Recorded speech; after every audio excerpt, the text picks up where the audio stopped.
Estamos iniciando agora mais um episódio do Eu Acredito Podcast. Você que chegou em nosso canal, seja muito bem-vindo. Se ainda não é inscrito, está aqui pela primeira vez, já se inscreva no canal, deixe o seu gostei, ative o sininho de notificações e compartilhe para mais alguém. Assim fazendo, a plataforma vai compreender que o nosso conteúdo é relevante, e de fato é, e por si só vai recomendar para mais pessoas. Você que já faz parte da nossa família, e nós estamos quase lá, quase 50 mil inscritos. Muito obrigado por você fazer essa programação toda especial acontecer, porque realmente esse podcast acontece por você, para você e para mais ninguém.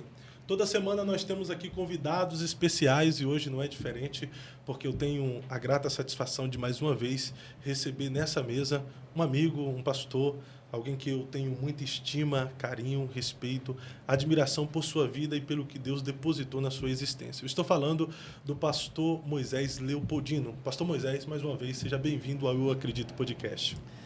Pastor Fábio, a paz de Cristo. Prazer também estar aqui com o pastor Eliezer. É uma alegria poder estar aqui no Eu Acredito Podcast mais uma vez, pela segunda vez. Tenho acompanhado o trabalho, o sucesso, o progresso de vocês. E para mim é um privilégio poder estar aqui para juntos compartilharmos alguma coisa da parte de Deus que possa ser edificante e possa abençoar a vida dos nossos irmãos. Que maravilha, pastor Moisés, uma grande honra poder ter o senhor conosco. E hoje, mais uma vez, está aqui comigo esse homem de Deus, pastor Eliezer. Eu sempre digo que quando o convidado é de peso, eu sempre trago alguém para me auxiliar e me ajudar, porque eu não aguento sozinho, né? Seja bem-vindo, pastor Eliezer, muito obrigado. Ô, meu amigo pastor Fábio, uma honra estar aqui no Acredito Podcast. Eu acredito nesse podcast. Que Deus te abençoe, é um privilégio estar aqui com vocês. Pastor Moisés, admiro demais e sempre foi um sonho conhecê-lo pessoalmente. E a comida é boa, né? A comida é boa. Os sonhos se tornam realidade. Com certeza. E literalmente, peso pesado, né? Ele emagreceu, estava magrinho agora. A primeira vez que ele veio aqui estava mais fortinho, agora está magrinho, né? Eu acho que ele tá com muito propósito com Deus. Muita luta. Muita luta. Pastor Moisés, o senhor falou algo aí, o senhor falou que está acompanhando o progresso, o crescimento. E é interessante quando o senhor vai em um lugar e quando o senhor volta, o senhor acompanhou o progresso, o crescimento, dá aquela sensação, eu faço parte desse projeto, né? Verdade. É porque no início é difícil as pessoas acreditarem e apoiar, mas quando acreditam e apoiam e ele vê o crescimento e o progresso, não dá aquele sentimento de satisfação? Com certeza. E o trabalho de vocês é um trabalho saudável, é um trabalho edificante. Muitas pessoas que não são da nossa mesma crença, da nossa mesma fé, acompanham também o trabalho, as mensagens, as postagens.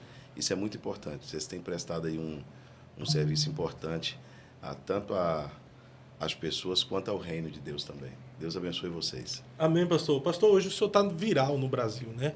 Deus, ele tem te dado nome, e eu acredito muito que Deus dá nome, Deus dá fama para que ele seja glorificado. Até a Bíblia diz que a fama de Josué correu por toda a terra, ou seja, Deus deu fama a Josué. E Deus tem feito isso consigo e o Senhor tem glorificado a ele através das mensagens pregadas, né? Mas o Senhor sonhou, orou para que estivesse vivendo essa realidade hoje?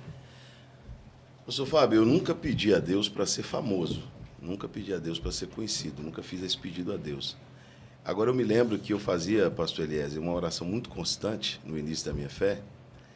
Eu dizia para Deus se algumas pessoas que são associadas às trevas conseguiam arrastar multidões e fazer proezas por aquilo que eles acreditavam, por que Deus não podia me usar de alguma forma para também alcançar muitas pessoas? Eu não sabia de que forma seria, até por causa da realidade que eu vivia, mas eu sempre orei e sempre acreditei que, de alguma forma, eu poderia ser útil ao reino de Deus. Eu não sabia que isso ia acontecer como está acontecendo hoje, não estava dentro da minha realidade. Mas sempre pedi a Deus que eu fosse um instrumento para o seu reino e para a sua obra. E se de alguma forma eu tenho sido útil, então esse sonho está sendo concretizado. Porque o meu desejo era esse, ser útil ao reino de Deus. Que maravilha. Eu faço essa pergunta porque eu vejo algumas pessoas, às vezes, ela dizendo que nunca tinha orado para que eles estivessem vivenciando a realidade que hoje vivenciam. Grandes congressos, tem gente que fala, eu nunca almejei, nunca quis isso, Deus que me levou, Deus que me conduziu. Eu acredito, mas em contrapartida, existem pessoas que falam assim, eu orei pelo que eu vivo hoje. Então, eu desejei isso, eu sonhei isso, e Deus está realizando o meu sonho. Essa seria uma multiforme de graça de Deus de trabalhar? Eu não acredito que seja errado pedir, não. Até porque você está pedindo uma coisa boa, desde que a sua motivação também seja boa. Mas eu não sabia que chegaria, apesar de Deus falar comigo desde o início da fé, que tinha um plano comigo nessa área. Eu nunca vi condição em mim, nunca vi essa condição em minha pessoa, essa estrutura para isso. Mas eu sempre quis ser um instrumento de Deus para o Evangelho, para a vida das pessoas, para a igreja. E, de alguma forma, eu tenho conseguido. Ainda não consegui fazer tudo o que eu desejo fazer pelo reino de Deus. Tenho muitas limitações, muitas falhas. Mas o que está dentro do meu alcance, eu estou me esforçando para tentar conseguir, pelo menos deixar um legado, né, para a minha geração, deixar alguma história escrita, alguma coisa feita pelo reino. Essa é a minha vontade e esse é o meu desejo. Mas todos que têm um chamado, no fundo, sonham, né, com coisas grandes. Sim. Ter a oportunidade de compartilhar aquilo que Deus depositou para mais pessoas. Eu, particularmente, me converti há uns 16 anos atrás, e na minha época existiam as lendas, que muitos estão vivos hoje, dos Gideões Missionários, onde a gente acompanhava os DVDs. E aqui para nós, quem da minha época não sonhou em pregar nos Gideões? Era o sonho de todo pregador, né? Eu particularmente acompanhei durante vários anos, e eu sempre tive por referência os pastores mais idôneos e mais idosos. Eu não sou contra quem tem o contrário, mas eu sempre observei muito a vida dos pastores mais idosos, mais experientes, e eu assistia aquelas mensagens, eu esperava só sair. Na época não tinha como eu assistir ao vivo, porque nem internet eu tinha para assistir. E eu comprava os DVDs piratas ainda. Eu não vou mentir que eu também comprava. Eram vários. Os originais não chegavam até mim. E nem chegavam na minha cidade também. É mesmo? Não chegava, lá não tinha. Então, eu adquiria os que chegavam. E na minha casa também não tinha como assistir. Eu assistia geralmente na casa de alguém. Na época, ainda quando começou, primeiro era fitas, né? Sim. Depois passou a ser DVD, etc. Mas a gente sempre vai se assim, espelhar em alguém, a gente vai ter alguém como referência, isso aí é normal. O senhor teve como referência alguns dos pregadores dos Gideões da época? Assim, como referência de pregador, quase todos que eu ouvia na época, pastor Gilmar Santos, pastor Gilvan Rodrigues, que até hoje é muito meu amigo, pastor Napoleão Falcão, pastor Marcos Feliciano foi um pregador assim que ele foi um divisor de águas nessa questão da pregação. Do itinerante, né? Foi. Ele que chegou com uma pregação bem diferenciada. Pastor Marcos Feliciano foi um grande instrumento de Deus, muito usado por Deus, e influenciou milhares de jovens a pregar o Evangelho. Nasceu no coração de milhares de jovens e adolescentes também pregarem o Evangelho na época do pastor Marcos Feliciano. Isso foi contagiante na época. A itinerância pode ser dividida em duas fases, antes e depois do Marco Feliciano. O pastor Marcos Feliciano, ele influenciou muito, muito, muito.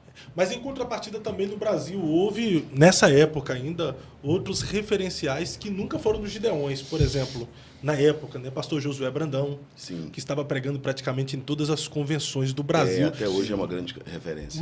Pastor Silas Malafaia, depois que ele foi nos Gideões, mas estava fazendo cruzadas evangelísticas. Eu acho que o pastor Silas é quase que um pioneiro. O pastor Silas, ele é uma pessoa tão evoluída, tão à frente do seu tempo, que o pastor Silas entrou na televisão quando na igreja não se assistia televisão. Os crentes não tinham televisão e o pastor Silas já estava na televisão. Então, ele está muito à frente do seu tempo. É uma pessoa muito evoluída, assim, muito 40 anos de televisão. Está muito à frente. E tem gente, na verdade, que até critica hoje o pastor Silas Malafaia pelos posicionamentos políticos que ele está fazendo. Então, tem muita gente que não entende, mas o pastor Silas sempre enxergou à frente. Quando ninguém falava sobre psicologia, ele estava falando. Quando ninguém estava falando sobre ideologias de gênero, ele estava falando. Então, se hoje o pastor Silas está se posicionando ferrenhamente no cenário político, eu acredito é porque ele já está enxergando lá na frente. Com certeza. O pastor Silas, ele não é um personagem. Tem muitas pessoas que acham que o pastor Silas é um personagem. O pastor Silas é aquela pessoa. Sim. Exatamente aquela pessoa que ele é nos vídeos, que ele é no altar. Eu sou até suspeito de falar do pastor Silas, porque eu sou intercessor do pastor Silas. Eu e minha família oramos por ele. O pastor Silas é um homem extremamente íntegro e que teve uma coragem que as grandes igrejas não teve. O pastor Silas deu a face para bater. O pastor Silas hoje é uma voz apologética. O que o pastor Silas fala tem um peso absurdo, um peso extraordinário. O que aconteceu na Paulista agora, você vê com a idealização, quase 1 milhão de pessoas. Sim. E foi a palavra-chave, né, pastor? E o pastor Silas, ele é respeitado no meio evangélico, é respeitado e odiado também no meio político e também no meio das pessoas que não são evangélicas. O pastor Silas, ele tem um poder de influência tremendo e um homem de uma vida limpa. Sim. O pastor Silas é um homem íntegro. Uma conduta Um totalmente homem de uma libada, só né? mulher, um homem que os filhos são bem criados, e um homem como o pastor Silas, que já foi extremamente perseguido, nunca apareceu nada que foi dito contra ele que fosse provado. O pastor Silas é de uma integridade ilibada, pura. E eu penso que hoje o pastor Silas ele está tão em alta no Brasil que tem até uns camaradas aí que estavam esquecidos por tudo. Eu particularmente achei que... Como é o nome daquele senador lá do Goiás? É o Cajuru, né? Cajuru, eu achei que tinha morrido. Apareceu esses dias aí, eu acho que querendo ganhar popularidade em cima do pastor Silas, né? Exatamente. Apareceu do nada. Eu acho que ressurgiu das cinzas e eu acho que quer alguns minutinhos de fama de novo para ver se volta no cenário, né? Tá chegando eleições aí, não sei se ele quer vir para algum cargo municipal. Quem ele é senador ainda? Ibope. Eu não... Rapaz, para te falar a verdade, você está falando aí, eu também não sabia nem da existência mais desse cidadão. Então, ele veio à tona aqui agora. Mas assim, eu vi um pastor, há poucos dias agora, dizer uma coisa que é verdade. Que o cachorro estava latindo para a lua. E a lua não respondeu. A lua sabia que o cachorro estava latindo, mas a lua não respondeu para o cachorro. Por quê? Porque se a lua respondesse para o cachorro, a lua estaria dando ibope para alguém que está latindo. Então, eu acho que, se você analisar a vida de um e de outro, a conversa já termina. Entendeu? É, verdade. Se você analisar a história de uma pessoa e a história da outra, a história já termina. O pastor Silas é um homem de Deus, é um homem de caráter, é um homem de palavra, é um homem que cuida de rebanho, Sim. cuida da família, é um homem de uma palavra só. Comparar ele com um cidadão como esse, a conversa desse camarada, ela não subiu meio metro e já caiu por terra de novo. Não tem chance nenhuma. Aquilo ali é tudo falácia. Falácia, calúnia, com certeza. Na verdade, é alguém que quer voltar à popularidade, ou ter uma popularidade que nunca e outra teve, coisa, usando o pastor Silas. Pastor Fábio, eu vou dizer uma coisa para o senhor. No meu pensamento cristão, ele está correndo um risco ainda muito maior. Por quê? Porque ele não está falando de um filho sem pai. Ele não está falando de um terreno baldio. Ele está falando de um homem de Deus e de um homem que tem crédito com Deus. Ele não vai pagar, o risco que ele corre de pagar não é só na justiça, não é só num tribunal humano. Ele está correndo um seríssimo risco diante de Deus. Porque ele está se levantando contra alguém que Deus levantou. Seria melhor para ele, um exemplo, se ele ou qualquer outra pessoa não gostasse, ou não admitisse, ou não concordasse, que mantesse o silêncio. Agora, inventar falácia, mentira, calúnia, isso aí não vai. Quantos outros levantaram, nenhum prevaleceu. Não deu certo para ninguém, não vai dar certo. E não vai prevalecer. Que diga o Boixá, né? Quer dizer, não tem como dizer mais. Já foi. Infelizmente. E eu falo isso com conhecimento de causa, eu concordo plenamente em todos os detalhes, cada vírgula, cada ponto. Sou ovelha do pastor Silas, né? E aqui em Curitiba eu presenciei o que o pastor Moisés falou. Ele é de verdade. Todo mundo foi, depois do culto, comer na mesa. E antes do pastor Silas ir embora, ele falou com cada ovelha que trabalhou para tudo acontecer. E tirou foto com elas. Quem não conhece o pastor Silas de perto, fala daquilo que não conhece. Exatamente. Pastor Moisés, mas quem te vê hoje, talvez não veja o processo que o senhor passou para ter o que o senhor tem e conquistar o prestígio e a visibilidade que o senhor hoje tem, a forma simples e ao mesmo tempo tão objetiva de pregar. O senhor fala para doutores e quanto também fala para leigos, uma mensagem que confronta e ao mesmo tempo consola. O senhor atribui as mensagens que o senhor compartilha hoje, carrega hoje, à sua história? A minha forma de pregar, quem me conhece, é uma forma muito simples, né?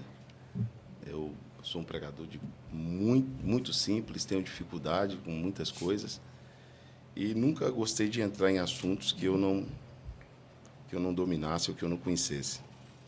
Mas parte das mensagens que nós pregamos é claro que são coisas também que nós vivemos, então tudo que você viveu, você vai falar com mais autoridade e mais propriedade, né? E eu acredito piamente que está tudo na Bíblia. Tudo está na Bíblia. Se a Bíblia for lida com temor e com muita reverência ao autor dela, ele vai te explicar e você vai explicar para o povo e todo mundo vai ficar bem entendido do que está ouvindo e vai entender. As pessoas me conhecem por isso. Um analfabeto me entende, um doutor me entende. Não tem muita dificuldade na mensagem. Eu tenho dificuldade quando a mensagem é complicada demais. Porque eu acho que Jesus, quando pregava, todo mundo entendia. Jesus dava exemplo do cotidiano, né? Então, a gente tem que procurar imitar Jesus, porque, de repente, alguém falar assim, esse público aqui não me entende, ou esse público aqui não consegue entender o que eu estou dizendo, então eu acredito que não seja o evangelho que esteja sendo pregado. Porque se for o evangelho que estiver sendo pregado, todo mundo vai entender. Porque o evangelho não tem esses mistérios, não. O evangelho tem uma linguagem muito simples. E, às vezes, as pessoas falam muitas besteiras no púlpito. Seria apenas a reprodução daquilo que eles leem e ouvem de outros pregadores ou de livros? Ou eles querem se aprofundar demais e acabam se perdendo? Ou eles estão fugindo, de fato, da simplicidade do evangelho? Tudo. É um compêndio de tudo que você falou. Uns só replicam, outros acham, e outros, na verdade, estão pregando o que Paulo chama de outro evangelho, que é um evangelho anátema, porque ele é um evangelho que não é o evangelho de Cristo. Então, muitas pessoas hoje estão ouvindo fábulas. Estão ouvindo histórias, mas quando o evangelho de Cristo é pregado, quando o verdadeiro evangelho é pregado, a Bíblia diz, Jesus diz que as minhas ovelhas ouvem a minha voz, né? Todo cristão verdadeiro entende quando a mensagem também é verdadeira. O senhor falou do verdadeiro evangelho. Se tem o verdadeiro evangelho, então pode ser que as pessoas estão apresentando o falso como uma ovelha, um membro da igreja mais simples, que não está envolvido com o ministério, com os bastidores do ministério, consegue discernir e diferenciar o verdadeiro do falso evangelho? Primeiro, ele tem que procurar conhecer, no mínimo, a base do evangelho, estudando, né? Ele tem que conhecer o que é evangelho. E segundo, ser um crente cheio do Espírito Santo, porque a Bíblia diz que vós tendes a unção do Santo e sabeis todas as coisas. O discernimento está na vida de quem tem Deus. Então, não é difícil discernir a mentira da verdade quando Deus está em você. Eu acredito que a maioria das pessoas que estão enganadas, eles estão enganados por uma escolha, que na verdade não é um engano, é uma escolha deles. A Bíblia diz que nos últimos dias as pessoas recusariam ouvir a verdade, voltariam-se às fábulas e se cercariam de mestres segundo a cobiça dos seus próprios corações. Então a maioria das pessoas não estão enganadas, elas realmente encontraram o que elas queriam. E tem outro detalhe, né, pastor Elas Moisés? estão ouvindo o que Oséias elas 4,6, né? Meu povo tem sido destruído por falta de conhecimento. Não tem buscado conhecimento. Né? E existe uma geração que não quer mais a verdade. E quem não quer mais a verdade vai atrás de quê? Da mentira. Da mentira. Que alimenta, né? Seria Se eu não aceito ouvir a verdade, óbvio que eu vou aceitar ouvir a mentira. É uma fábula. Eu vou me cercar de mestres segundo a cobiça do meu próprio coração. Então, eu não estou sendo enganado. Porque a verdade veio até mim, mas eu a recusei. Seria esse tempo que a gente está vivendo de comichões nos ouvidos? Isso aí. Diante da verdade? Isso aí. Seria também o tempo em que Jesus apontou que, por se praticar a iniquidade, o amor de muitos se esfriaria? E quando Jesus fala dali do amor, também está falando do primeiro amor, está falando da fé. Entra dentro da apostasia, né? Paulo falou muito sobre isso. Paulo a Timóteo, Paulo a Tito também, mas a Timóteo principalmente, Paulo falou muito sobre esse tempo. Mas ele disse a Timóteo, ser sóbrio e sofre as aflições de um evangelista. Então, ou seja, eu não posso me dobrar porque o tempo mudou, porque a geração mudou, porque o tempo evoluiu. Eu não posso mudar por quê? Porque o evangelho não mudou. O evangelho não mudou. O evangelho de Cristo é o mesmo. O evangelho de Cristo nunca vai mudar. Então, eu não posso mudar a mensagem mediante a época. Isso não existe. Então a gente vai ter que trocar de Bíblia a cada 10 anos? Não dá. A gente vai trocar de Bíblia a cada 15 anos, a cada 20 anos? Não. O Evangelho de Cristo é o mesmo. Eu acredito que as questões dogmáticas e culturais, elas podem ser entendidas em tempos diferentes. Tradições, né? Agora, a pregação do Evangelho, não. Mas tem alguns próprios líderes aí que eles já estão falando de reescrever a Bíblia, O filho pródigo, né? não saiu de casa? Sim. Não saiu? Saiu. O pai proibiu? Não. Não. Porque na casa do pai tem leis, estatutos, princípios, preceitos. O pai quer perder um filho? Não. Mas entre perder um filho e mudar a lei, ele vai perder o filho. Deus não vai mudar a Bíblia para ninguém ficar na igreja. Uau. Deus não vai mudar o evangelho para um grupo se sentir incluído, para o grupo A, B ou C se sentir incluído. Não, Deus não vai retirar da Bíblia o que ele colocou na sua palavra, na sua doutrina, nos seus preceitos. Ele não vai retirar aquilo para um grupo se sentir acolhido. Deus não vai fazer isso. Deus não quer perder ninguém. Deus ama todos. Todos, literalmente todos. Mas quem ficar no Evangelho, Paulo disse que quando aceitamos o Evangelho, aceitamos a forma que o Evangelho foi imposta sobre nós. Uma vez que eu aceitei o Evangelho, eu tenho que entender que no Evangelho tem princípios, tem doutrinas, tem mandamentos, tem proibições. Se eu estou indo para o Evangelho, eu tenho que aceitar isso. Isso não vai mudar por minha causa. Mas pela graça a lei não muda? Tem gente até que fala dentro da hipergraça que eu acho que a graça... que Deus abre mão da lei para, com a sua graça, abraçar o pecador. Não, mas aqui, Jesus, na verdade, não revogou a lei em nenhum momento. Jesus cumpriu. Quando trouxeram a mulher adúltera para Jesus, ela foi pega em ato de adultério e a lei de Moisés diz que ela deveria ser apedrejada. E estava na lei que ela deveria ser apedrejada. E Jesus estava escrevendo na terra. Certo? Certo. Mas não adulterarás não estava escrito na terra. Não adulterarás estava escrito na pedra. Não é isso? É. A lei não foi escrita na pedra? Sim. Mas Jesus estava escrevendo na terra. Quando Jesus disse, quem não tem pecado atira a primeira pedra, todo mundo deixou a pedra. Ninguém atirou a pedra. Jesus diz, onde estão os seus acusadores? Foram embora. Jesus disse, se eles não te acusam, nem eu. Porque Jesus nunca vai tirar o que foi escrito na pedra. Jesus nunca vai revogar o que é lei. Porque da pedra, Jesus não pode tirar o pecado, mas Jesus pode tirar da terra. Da terra, Jesus pode apagar. Jesus não pode tirar o adultério da Bíblia, mas pode tirar o adultério do adúltero. Uau. Forte. Jesus não pode tirar o pecado, a palavra pecado da Bíblia, mas pode tirar o pecado da pessoa. Então, a graça não anula isso. A graça não anula isso. A graça me salva por intermédio da fé.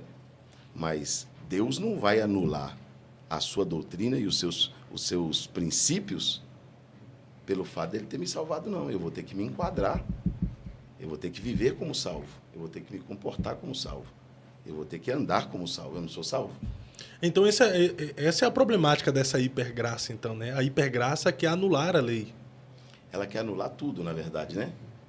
E se isso fosse verdade, pastor Fábio, nós teríamos que excluir muitos textos da Bíblia. Apocalipse 21:8, Apocalipse 22:9, ficarão de fora. Se a hipergraça existisse, ninguém ficaria de fora. O mentiroso entraria para dentro, o adúltero entraria para dentro, o fornicador entraria para dentro, o que pratica mentira entraria para dentro. Mas Deus diz que vai ficar de fora. Se vai ficar de fora, então existe graça. A hipergraça não existe. Porque senão Deus colocava todo mundo para dentro. E graça não é legalidade para pecar, né? Exatamente. Graça é força que ajuda a vencer o pecado. Exatamente. Mas a hipergraça não está corroborando para a grande apostasia? O senhor pensa que nós já estamos no tempo da apostasia ou estamos no caminho da grande apostasia? Já estamos na apostasia faz tempo. Por quê? Como nós identificamos isso?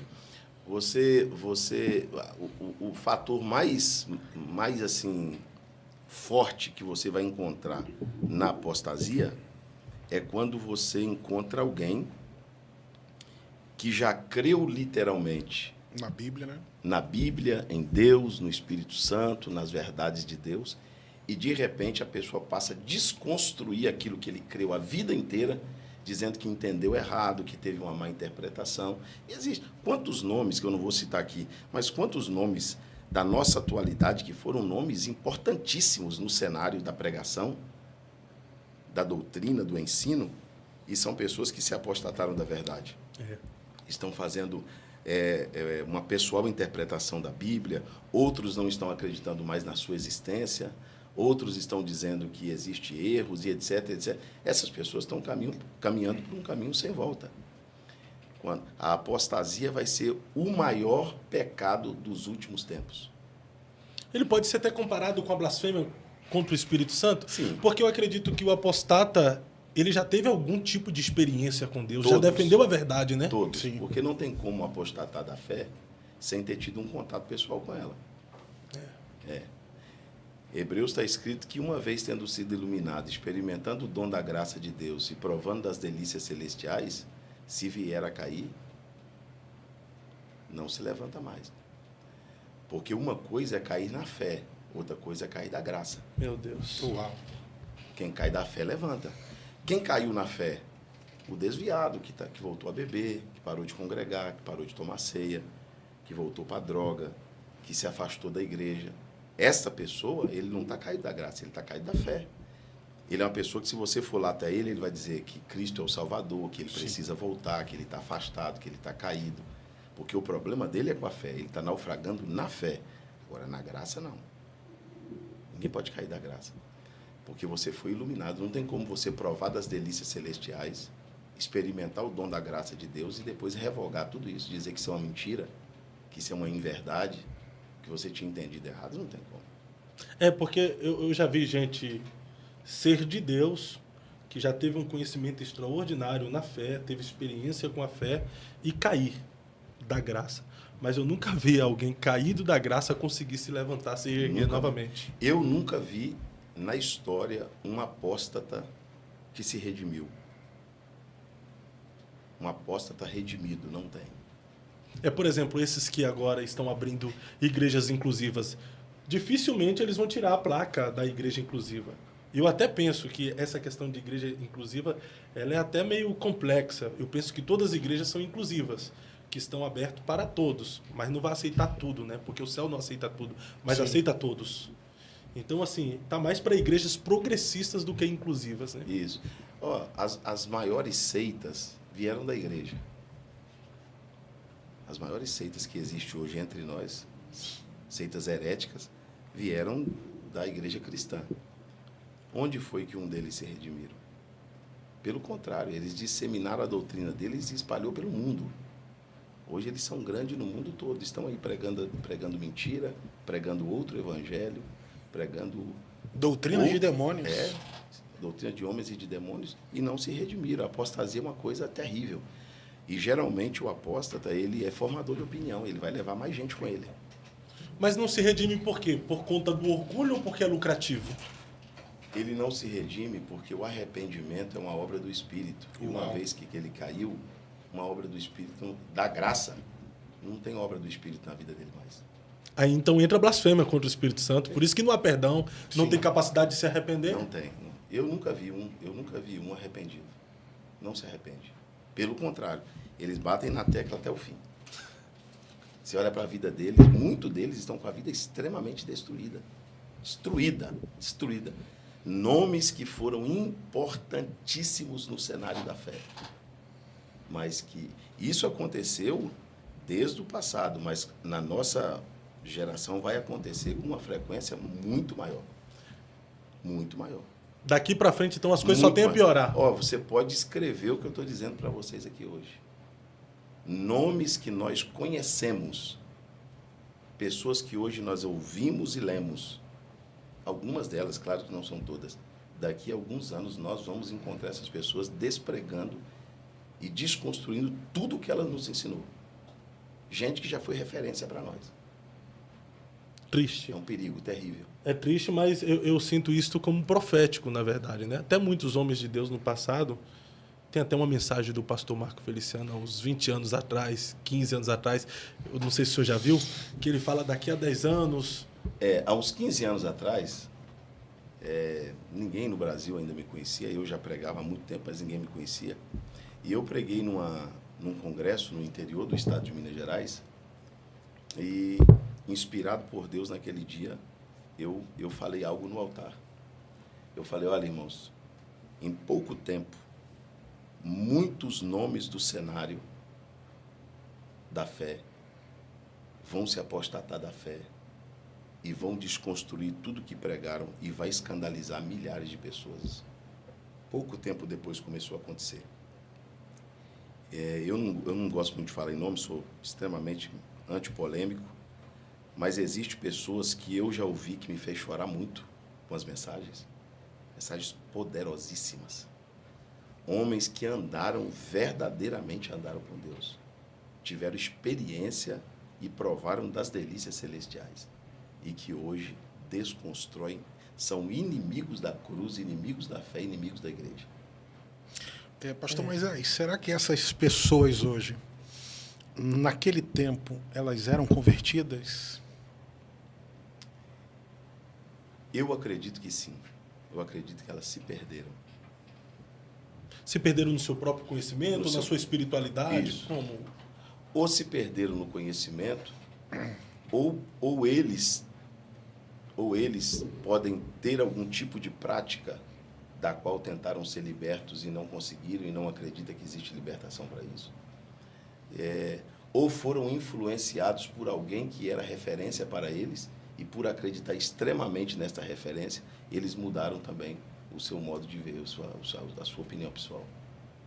Ou também seria uma agir do mundo espiritual, né? Com certeza também claro.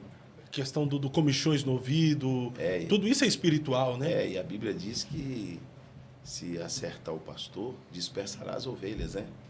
Então, uma pessoa que é formador de opinião,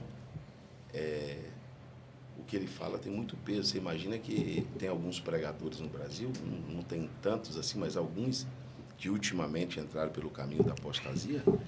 Você pode ir nos comentários lá, que tem milhares de pessoas concordando com o que eles estão dizendo. E pode ser o pior absurdo que falam, né? Eles concordam, porque já está neles também. Já está intrínseco neles isso aí. Até porque também, né, a gente fala dos líderes, mas se os líderes de fato são os reflexos, são exemplos para a liderança, a gente também está tendo um povo meio deturpado na fé.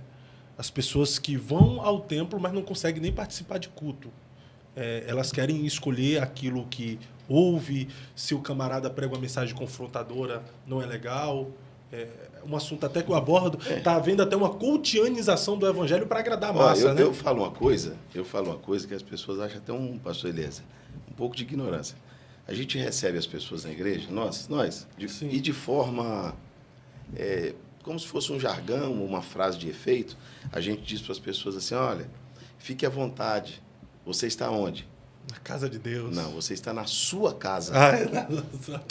Eu já vi isso mesmo. Sinta-se bem como você se estivesse onde? Na sua casa. Não é sua casa. A Bíblia não diz que você deve guardar os seus pés quando entrar na sua casa. Aleluia. Você deve guardar os seus pés quando entrares na casa do Senhor. Glória. A Bíblia diz, entrai pela porta do seu santuário com louvores e ação de graça.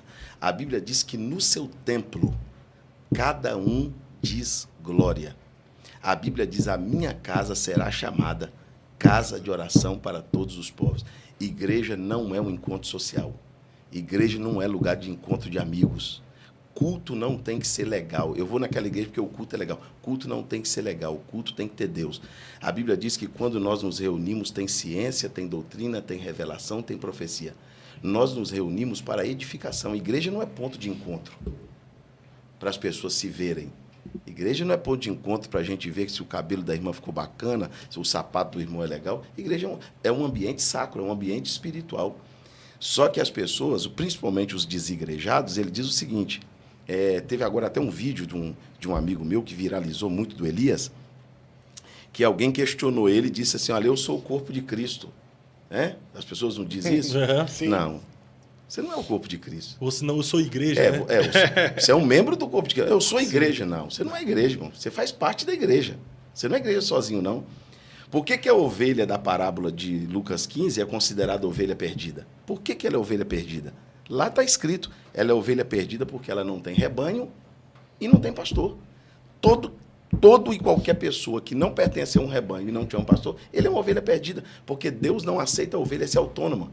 Sim. Eu não sou autônomo, meu irmão. Não deixar de congregar como fazem alguns. A pessoa pode discordar o que ele quiser. Esta foi a forma que Deus instituiu. Eu tenho que pertencer a um rebanho, eu tenho que ter um pastor. A dracma não estava dentro da casa, mas não estava no colar da noiva. Porque o casamento só acontecia quando as 10 moedas estavam no colar. Ela estava na casa, mas não estava no colar. É um outro grupo de pessoas que estão na casa, mas não estão no grupo dos salvos. Uau. Não vão encontrar com o noivo, não vão ser salvos. Gente que frequenta, gente que vai para a igreja, gente que tem uma religião, mas não está no colar da noiva, ele não está na posição correta e só está na casa, não vai salvar ele. Uau. E o filho pródigo, ele voltou para casa e o pai não buscou, porque Deus não busca quem sabe voltar. Quem sabe voltar tem que voltar caindo em si, é pela consciência. Entendeu? Ele tem que voltar para casa e reconhecer que ali é seu lugar, que ali tem uma ordem, ali tem um pai, ali tem irmãos e etc. E tem lei. E tem lei. E ele vai ter que aceitar. Então, hoje é muito comum as pessoas serem espectadoras. As pessoas vão... É o que eu estava comentando. Tem pessoa que vai ao templo e sai do templo dizendo que foi ao culto. Não. Culto é sacrifício de louvor, é oração, é interação. Você tem que interagir, cantar, orar, participar da sua maneira, mas tem que fazer. Agora, muitas pessoas vão, se assentam no banco, são críticos, estão ali como mero observadores, eles não participaram de um culto. Eles simplesmente foram ao templo. Só ocuparam o banco. E a gente perde a oportunidade de participar de um momento tão importante de edificação, de celebração, de renovação espiritual, quando nós estamos juntos dentro da casa de Deus, escutando louvor, sendo ministrados pela palavra. Por isso que eu aconselho os irmãos a darem o melhor de si. Entra, cante, ore, participa, interaja, ora junto, porque aí sim você está no culto. Entrega o culto, né? Isso aí. É que tem gente que às vezes vai no culto e fala, o culto não foi bom hoje.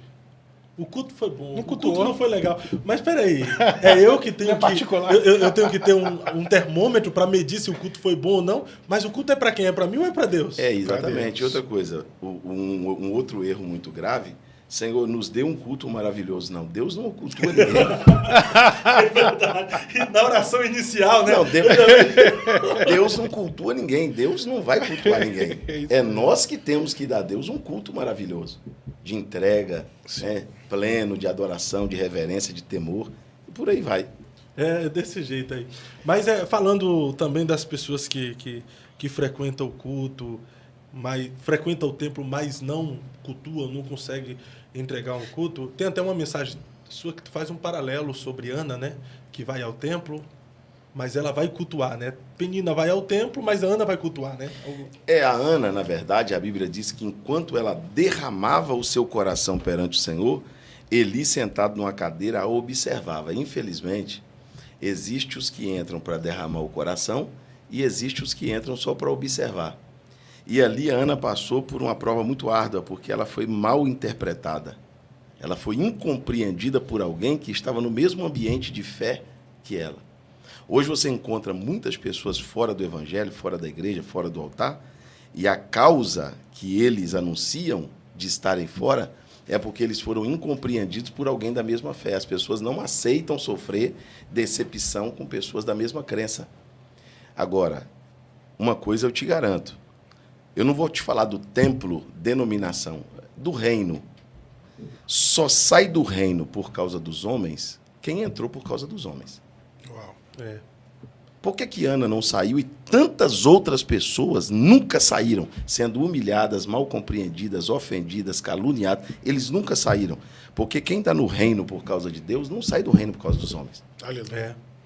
Forte demais isso aí. Então as pessoas eles querem culpar Deus por uma coisa que foi as pessoas que fizeram. Se eu estou ali por causa de Deus, então eu vou ter que suportar a incompreensão de alguém, a perseguição de alguém, a calúnia de alguém, porque eu não estou ali por causa daquela pessoa.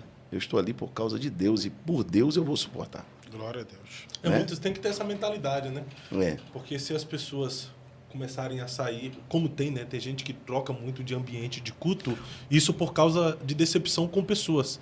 Então se torna aquele macaco, o que fica pulando de galho em galho e não tem firmeza, né? Não tem raiz em um lugar. Não tem maturidade e foco, né? E se você procurar a causa de muitas pessoas que estão fora, é essa. Eu me decepcionei, eu me frustrei, eu vi uma coisa que eu não aceitei e é um erro gravíssimo de quem está cometendo isso, porque você saiu de um lugar que você não devia ter saído. Você pode mudar de denominação, você pode mudar de cidade. Agora, de reino, não tem como mudar. Não tem. Não tem como mudar de reino, não tem como mudar de fé. Não tem. E aí entra nos dois reinos existentes, né? Ou você está no reino de Deus ou no reino das trevas. Eu passei inúmeras decepções, frustrações com pessoas da mesma fé. Muitas vezes. Talvez até a maioria delas, porque eu tenho mais tempo de fé do que antes da fé, de vida. Mas em nenhum momento da minha vida eu pensei em abandonar a fé, a igreja ou o ministério por causa disso. Nunca pensei.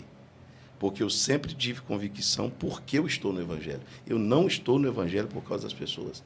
Não foram as pessoas que me salvaram. Nenhum pastor, nenhum irmão da igreja escreveu meu nome no livro da vida. Glória a Deus. Ninguém da igreja morreu na cruz para me salvar. Foi Jesus. Então, eu estou disposto a passar pela perseguição de alguém da mesma fé, sem tirar os meus pés do lugar, sem deixar de cumprir minha missão, porque eu não vou sair do reino por causa dos homens, porque eu estou no reino por causa de Deus. E eu não vou mudar de posição. Jesus é o autor e consumador na nossa fé, né, pastor? Exatamente. É isso aí, gente. Nós estamos aqui, um bate-papo agradável e também edificante com o pastor Moisés Leopoldino.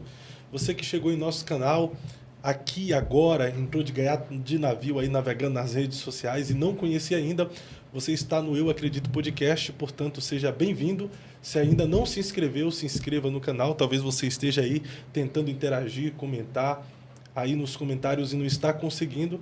É porque a nossa produção aqui, o Léo Dal Negro, ele só libera para você comentar após você se inscrever. Então, se inscreva no canal. Após 3 minutos, já vai estar liberado o chat aí para você poder interagir conosco. Pastor Moisés, voltando a falar aqui sobre apostasia. Todos nós que estamos aí nessa jornada de fé, então, dentro do que foi falado, corremos o risco, então, também de nos apostatarmos da fé. O que fazer?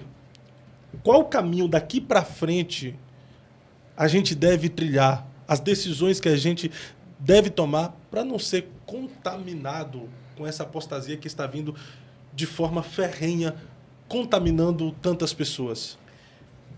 Primeiro, nunca negociar a verdade. Nunca colocar a verdade como algo que pode ser transitório, passageiro ou mudado. Correto?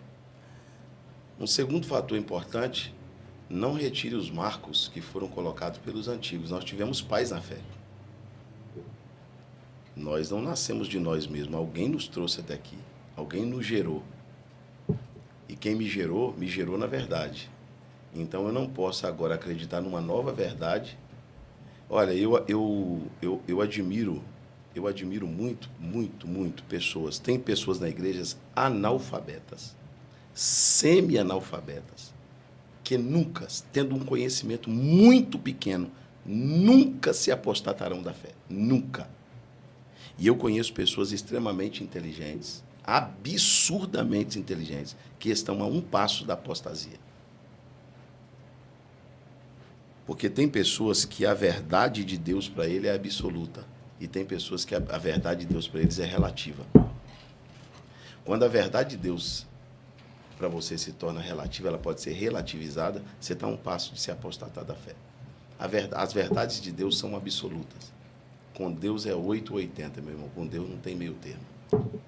Evangelho é evangelho e acabou. Verdade é verdade e acabou. Não tem como negociar, não tem como dar um jeito, não tem como mudar. Eles estão aí agora com um plano de mudar a Bíblia. A gramática, né? Mas a Bíblia não vai ser mudada. Eles podem mexer na página, nas letras, mas a Bíblia nunca vai ser mudada. Alterar algumas palavras, não, né? passará os céus, passará a terra, mas as palavras de Deus não vai passar. Acabou.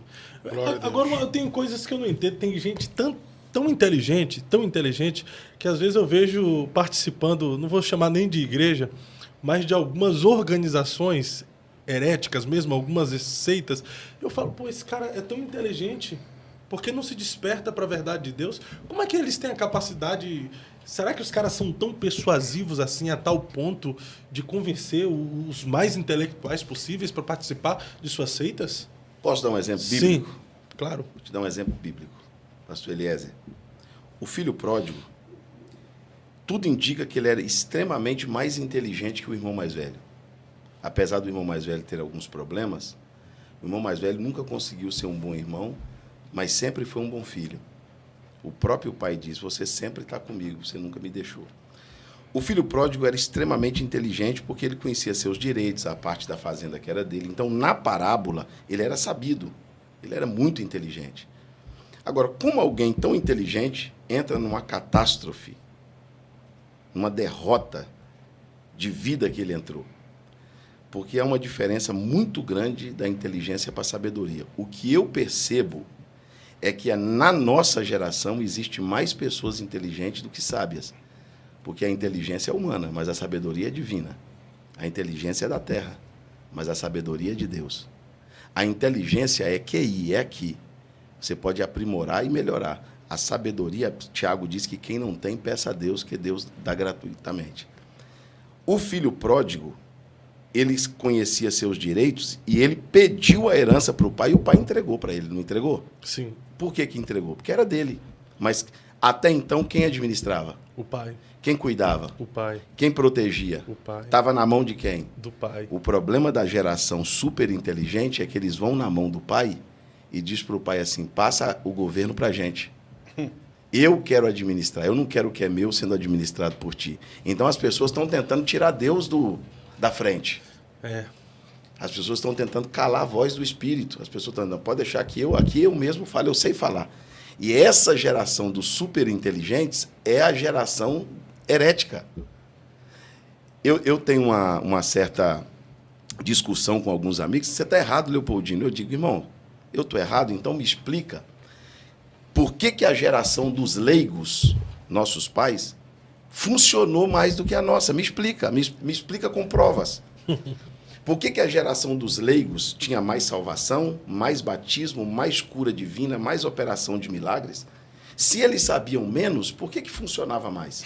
E se nós sabemos mais, por que funciona menos? Se eles sabiam menos, por que tinha menos heresia? Ah, mas aí alguém vai tocar na questão de usos e costumes, meu amigo. Dogma é uma coisa, base do evangelho é outra. A geração passada não faltou, não errou pregando a base do evangelho.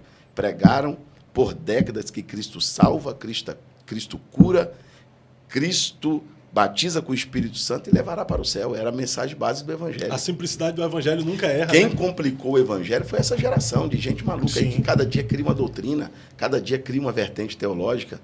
A geração dos nossos pais passados, os pastores passados, eles foi a geração mais temente, foi a geração mais constante, foi a geração onde as pessoas tiveram mais experiência com Deus, e eu não consigo entender por que a geração que sabe mais é a geração mais perdida. Se nós sabemos mais, nós não deveríamos estar na frente deles?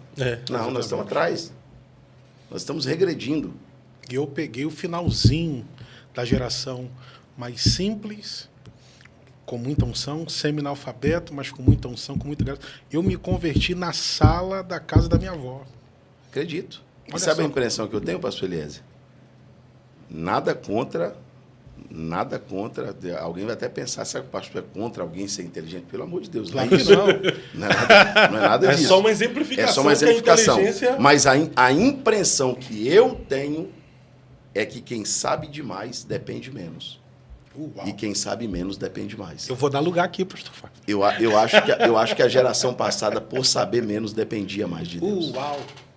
E eu acho que uma geração que acha que sabe demais acaba dependendo menos, porque acaba tomando muita decisão pela sua inteligência e não por uma direção. Manhinha lá na Bahia, ela diz: quem acha que sabe demais acaba dando bom dia a cavalo. Isso aí, concordo. Acaba dando bom dia a cavalo. Meu amigo, eu conheci pastores que para trocar um líder da igreja, Deus revelava para ele. Para ele colocar um diácono na igreja, Deus revelava para ele. Sim.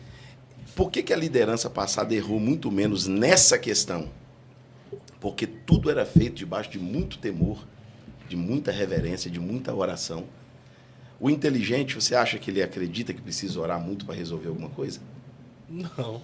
Eu comparo o inteligente da nossa geração, o inteligente certo, Sim. como uma pessoa que tem carta de motorista.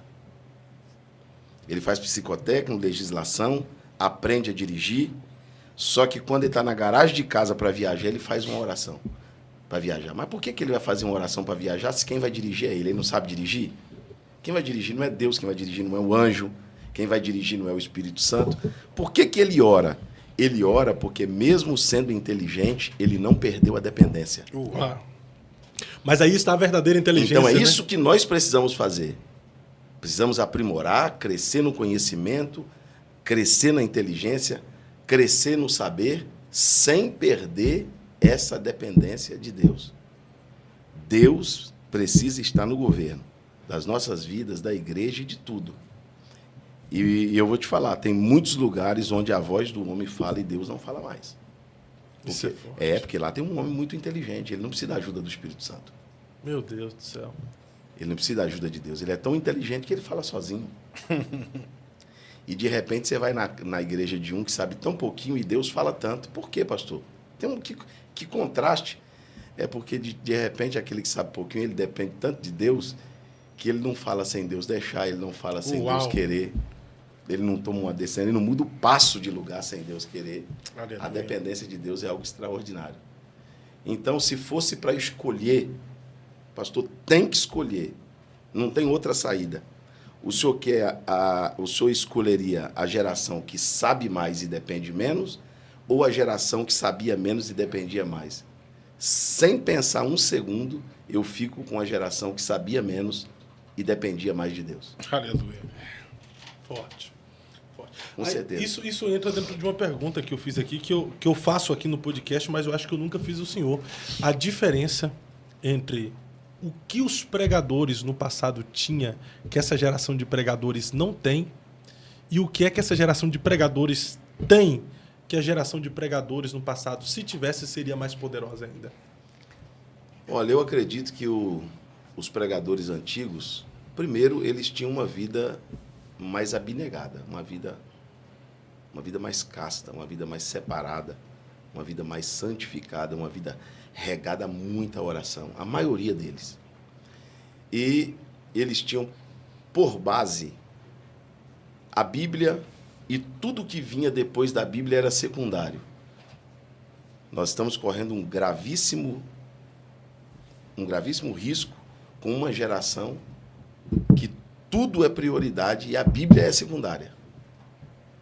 Tudo é prioridade e a Bíblia é secundária. Tem mensagem que você vê a pessoa citar tudo, menos a Bíblia. É. Eu acho que a nossa geração tem mais acesso ao conhecimento, mais acesso à leitura, mais acesso a uma série de coisas, só que nós temos hoje um agravante, o público. Os pregadores antigos tinham outro público. É.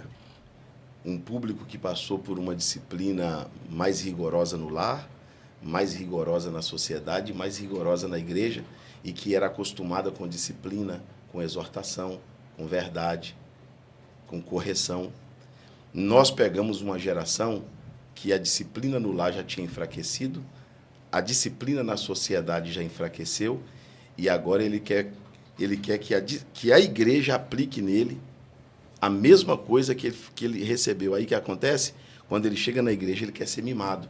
Aí nós pegamos uma geração que tem dificuldade de ouvir a verdade, tem dificuldade de ser corrigido. Geração Nutella.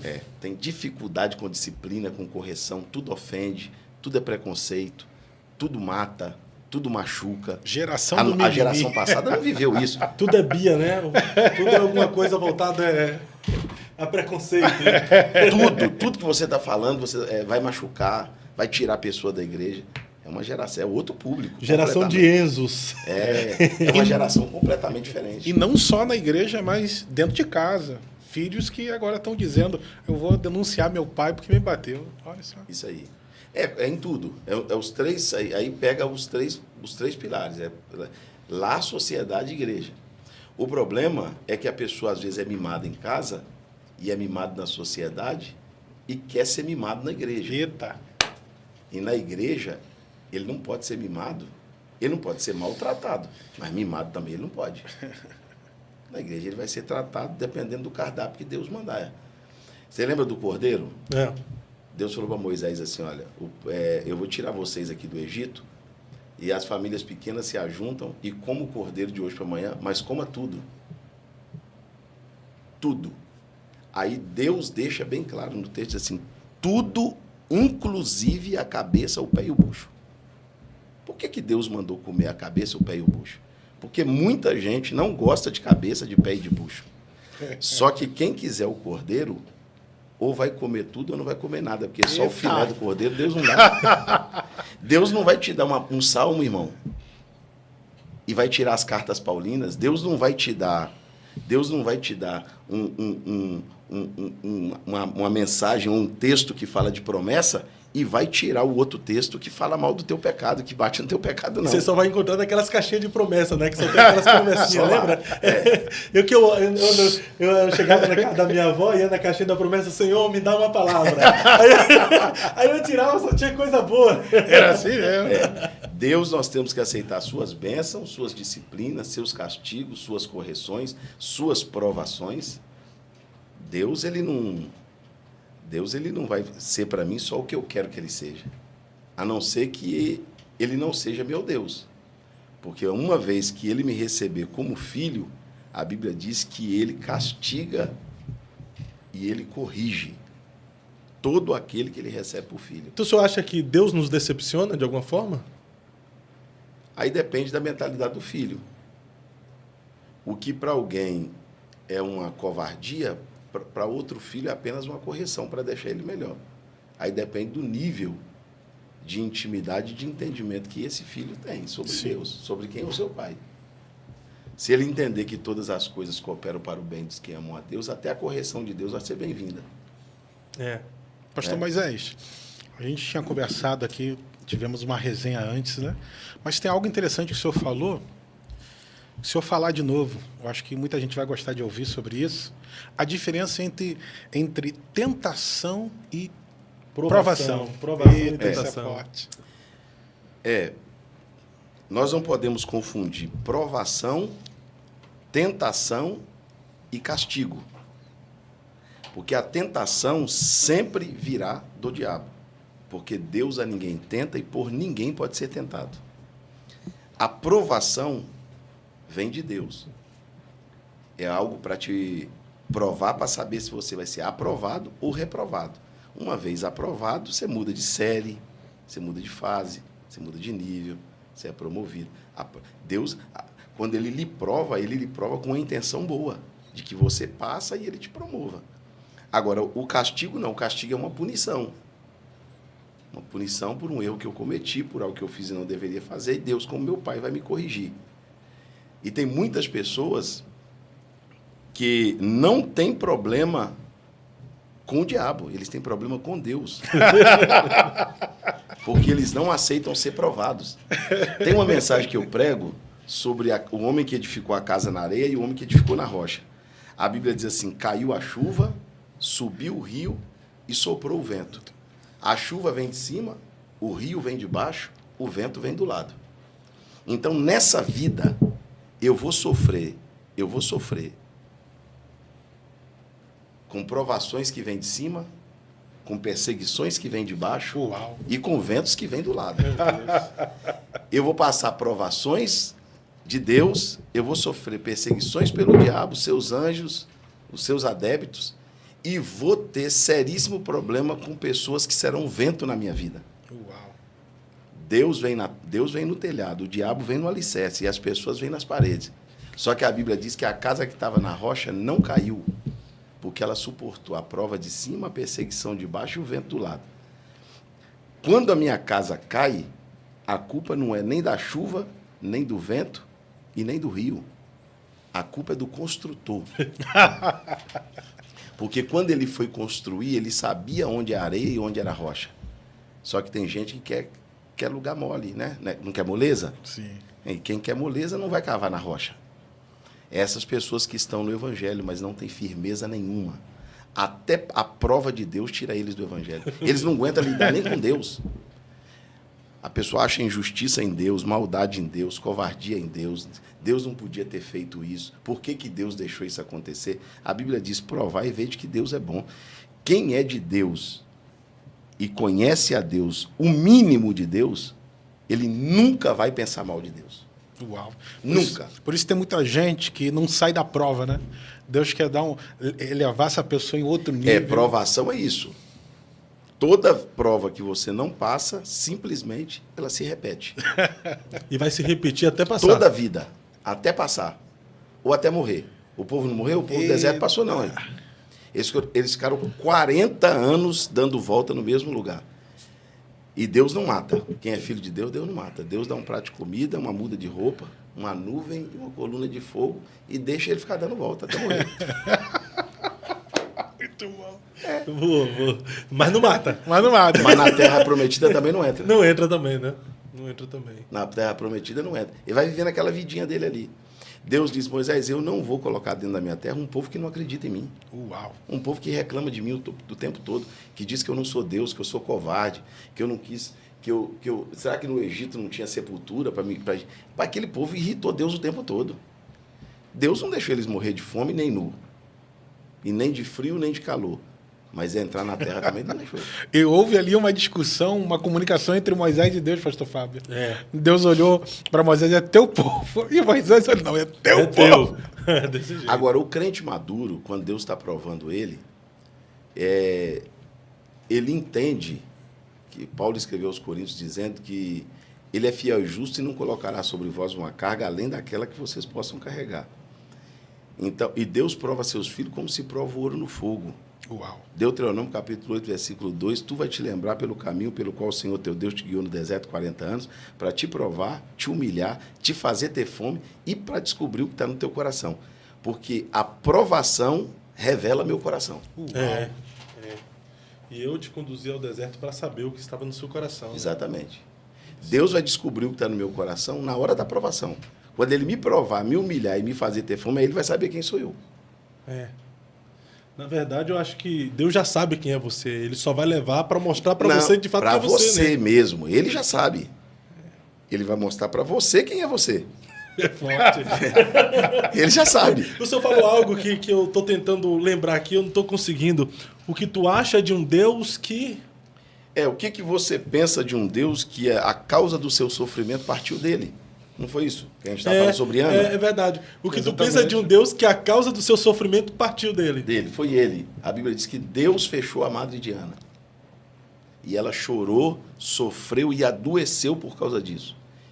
E a culpa foi de Deus. Foi Deus que fechou. Não foi o diabo, não foi doença, foi Deus. Porque na vida das pessoas comuns, como Penina, tudo acontece no tempo delas. Na vida dos escolhidos, no tempo delas dá errado, para no tempo de Deus dar certo. Uau! Então, na verdade, Deus não está te punindo, Deus está te guardando para a hora certa. Eita! Tem algumas pessoas nos vendo aí agora que a pergunta fica para elas. O que você acha de um Deus que a causa do sofrimento que você está passando veio dele? Isso.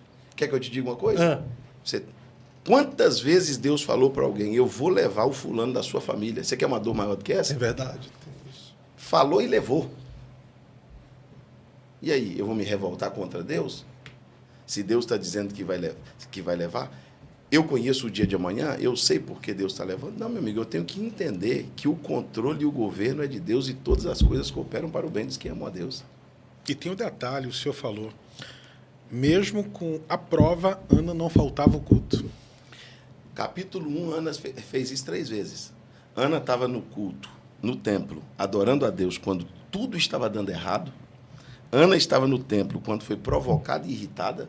E Ana estava no templo quando foi incompreendida por alguém da mesma fé.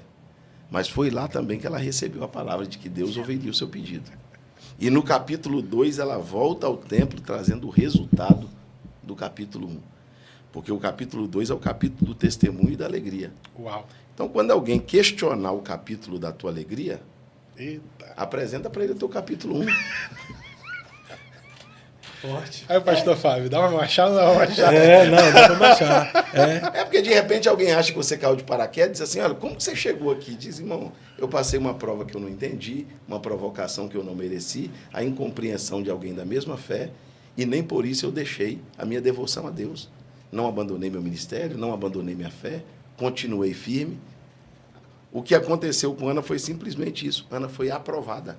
É que as pessoas veem as nossas conquistas, mas não veem as nossas renúncias, né? Porque Deus não corrige a prova com bondade, Deus corrige com justiça. Você vai ter a nota que você tirou. Uau! Deus não vai pegar a prova e dizer assim, errou, mas eu vou dar certo. Não. Prova é prova. Quando Deus te prova e você está chorando, Deus não dá nem um lenço. É prova, irmão. Nem o lenço. Não. Só no céu que ele vai enxugar os nossos olhos. Só né? lá. Só lá, aqui não. Lá tem lenço. Sabe o que está escrito? Ah. Ezequias diz, foi para o meu bem que eu passei por tamanho sofrimento, e Lamentações está escrito, não é de bom grado que Deus entristece os filhos dos homens. Não é de bom grado que Deus faz isso. Sabe o que está escrito lá? Você está triste? Você está angustiado? Então traz a memória que pode te dar esperança. Entra num lugar sozinho. Deus não vai, não. Entra lá num lugar sozinho. Põe a tua boca no pó. Talvez. Talvez. O pastor Moisés está acabando aqui com aquelas mensagens de consolo. Deus vai te dar vitória, Deus está te consolando. Talvez haja esperança. Meu amigo, tem hora que Deus deixa a gente sofrer, deixa a gente chorar, deixa a gente padecer. Agora eu te pergunto, toda pessoa que passou pela provação, pela provocação e pela incompreensão é uma pessoa mais madura, mais resistente, mais preparada para a vida. Ela está preparada tanto para os momentos ruins quanto para os momentos bons da vida. O problema é que as pessoas querem chegar no capítulo 2 sem passar pelo 1. Uau! Né? É verdade. O povo quer que os anjos venham a servir sem antes ter passado pelo período do deserto igual Jesus, né? Exatamente. Aconteceu com Jesus ali. Primeiro foi tentado pelo diabo, quando o diabo fez a proposta do pão. Foi tentado pelo diabo com a proposta de dar todos os reinos do mundo. E só depois vieram os anjos e serviram a Jesus. Mas a gente quer pular todas as etapas da vida E já quer que o anjo chegue. para o banquete. Mas é porque nós vivemos também uma geração mal acostumada, né? E existem alguns líderes até que, para não perder esse povo que frequentam a igreja, eles acabam deixando o povo mandar na igreja, não é, pastor? E outra coisa, mudaram o discurso, né? Muitos lugares mudaram o discurso. É só autoajuda, são mensagens positivas, confissão positiva, triunfalismo, doutrina da prosperidade, que a prosperidade existe, mas ela não é uma doutrina, ela é um princípio. E as pessoas vão ouvindo isso e viciam. Eu vou falar aqui uma coisa bem rapidinho para a gente entrar nesse assunto que você falou. Eu adoeci em 2016. Eu tive uma doença psicossomática. Eu estava viajando demais e comecei, pastor Eliezer, a passar mal no avião, passar mal em casa, ter sudorese, insônia, taquicardia. Muitas vezes eu pensava que estava tendo um infarto, chegava no hospital, não era nada. Ansiedade, né? Ansiedade, eu estava tendo ansiedade, certo. Fui no médico, Dr. Paulo. O Dr. Paulo me apresentou 2 remédios. Falou, olha, eu vou te ajudar, você precisa tomar essa medicação, porque o seu caso ficou muito grave, você passou por uma estafa, deixou passar muito, demorou para procurar ajuda médica, agora não tem como, você tem que se tratar para equilibrar isso aí. Aí ele me apresentou o primeiro remédio, um remédio tarja preta. Ele disse para mim, você está vendo esse remédio aqui? Se você tomar ele agora, daqui 20 minutos você vai estar bem. Daqui 20 minutos você está bom. Só que esse remédio, ele não trata a causa. Esse remédio aqui só trata o sintoma. Com o passar do tempo, você vai aumentar a dose e vai diminuir o efeito. Você vai ter que tomar mais remédio e vai ter menos efeito. Esse remédio aqui é o da causa. Ele é ruim de tomar. No primeiro mês, de cada 10 pacientes, 6 desistem. O seu corpo precisa de, no mínimo, 3 semanas para começar a se adaptar com esse remédio. Esse aqui você tem que tomar por 2 anos. Não pode esquecer de tomar e tem que tomar todo dia. Agora, esse não vicia, esse não aumenta a dose e esse aqui, no tempo certo, você vai parar de tomar. Esse aqui vicia, esse não trata a causa e tem que aumentar a dose. O que eu vejo hoje é que existe 2 tipos de mensagem. Existem mensagens que tratam o sintoma e mensagens que tratam a causa. A mensagem que trata o sintoma, ela é uma mensagem calmante. Você dá para a pessoa e no outro dia você tem que aumentar a dose porque o efeito diminuiu. E aí você passa a ter na igreja gente viciada em se acalmar na hora.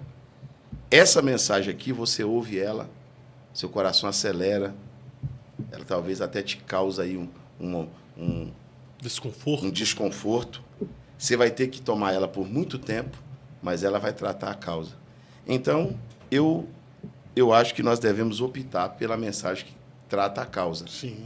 Porque a mensagem que trata os sintomas, ela é viciante, você tem que aumentar a dose, diminui o efeito e você vai ter uma pessoa sentada te ouvindo que é viciada em se acalmar na hora.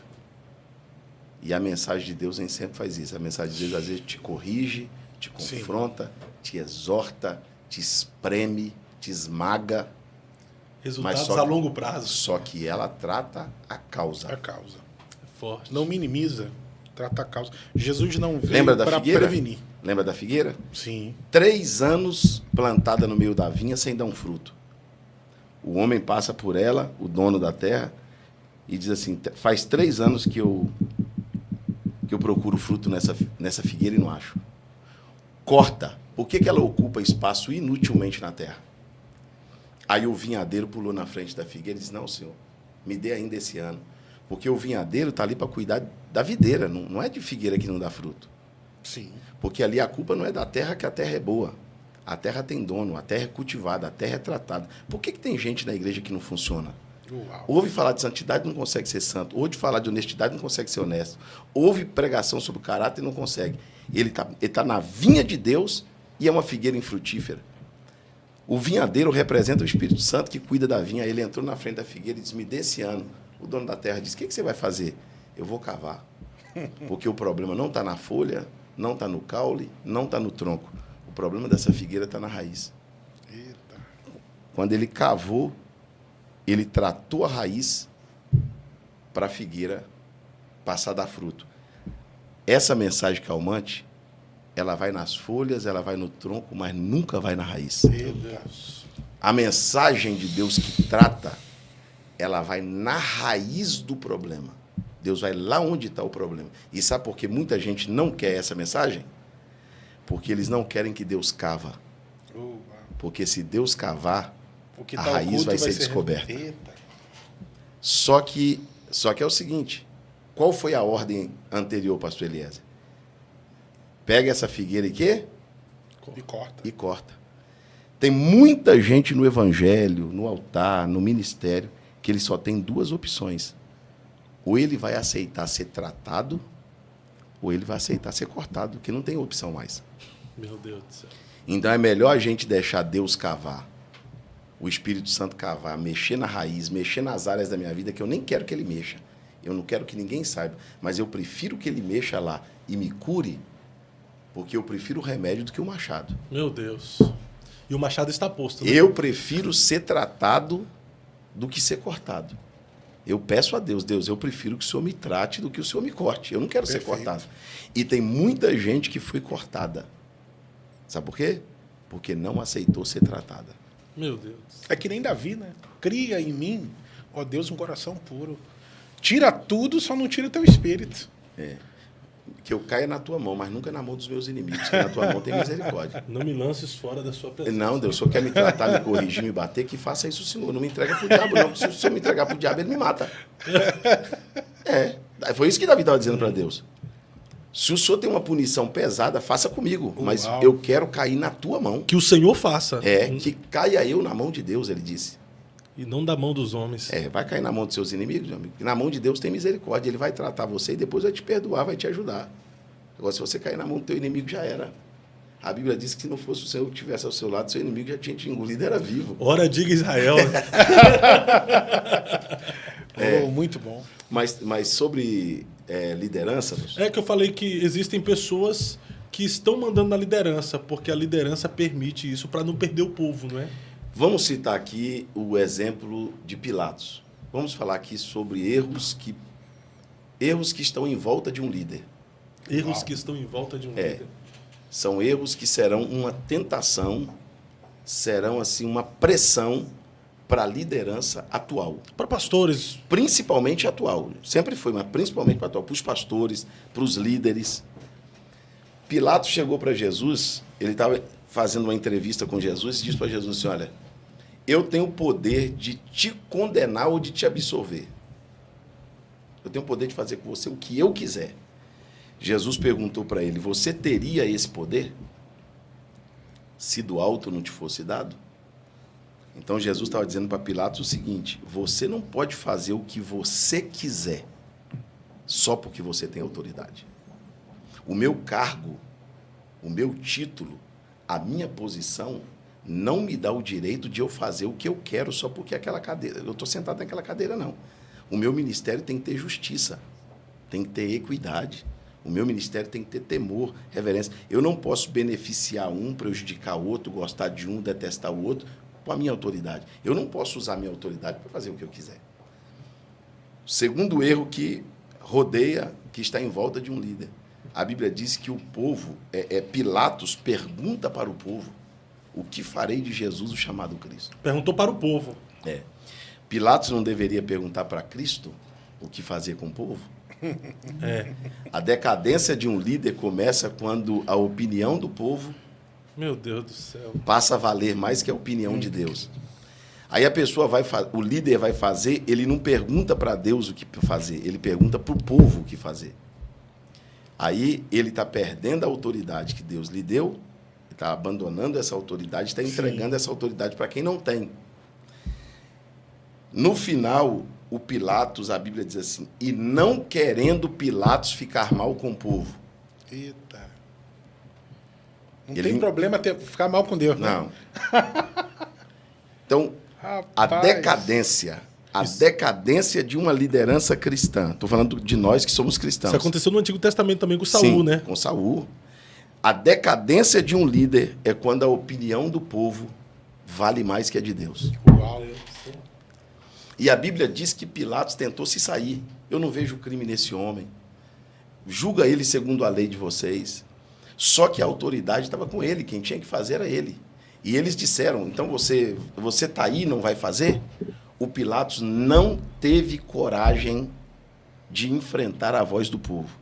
E eu vou falar uma coisa aqui, pastor Fábio, sem polemizar, mas eu vou falar uma coisa aqui que é a maior verdade que eu vou falar aqui esta tarde. A voz do povo não é a voz de Deus. Aí muda tudo, porque eu sempre ouvi que a voz do povo é a Não voz é. de Deus. Não, a voz do povo não é a voz de Deus. E a voz de Deus não é a voz do povo. Se a voz de Deus fosse a voz do povo, se a voz de Deus fosse a voz do povo, ou a voz do povo fosse a voz de Deus, tudo seria diferente. Mas não é. Tem hora que Deus fala justamente o contrário que o povo quer. E tem hora que o povo fala justamente o contrário do que Deus quer. Pilatos não queria ficar mal com o povo. E ele entregou o Filho de Deus aos soldados para ser crucificado. Tem gente, tem líderes evangélicos, tirando a palavra da igreja, tirando Jesus da igreja, tirando a verdade da igreja, para não ficar mal com o povo. Meu Deus do céu. Tem líderes que não têm coragem mais de pregar a mensagem que Deus deu a ele. Ele pega e prega outra. Porque ele diz, se eu pregar essa mensagem, eu vou ficar mal com o povo. E eu não posso ficar mal com o povo. Eu vou perder fulanos. Alguém vai sair, alguém vai se irritar, e aí ele passa a viver da opinião do povo e não da de Deus, estando bem com o povo e não com Deus, e fazendo da autoridade que recebeu do alto que ele quer. Aí a Bíblia diz que Deus ainda tentou, né, salvar o Pilatos. O Pilatos olhou para Jesus e disse, eu olho para ele e não vejo nele crime algum. Então ele sabia que Jesus era inocente. Ele viu a verdade. Ele viu a verdade. E Deus ainda falou com a mulher de Pilatos, né? Sabe por que Deus falou com a mulher de Pilatos? Porque tem vários líderes evangélicos que Deus não fala mais com ele. Mas Deus ainda fala com a mulher dele. Meu Deus. E a mulher está lá sofrendo porque Deus ainda fala com ela.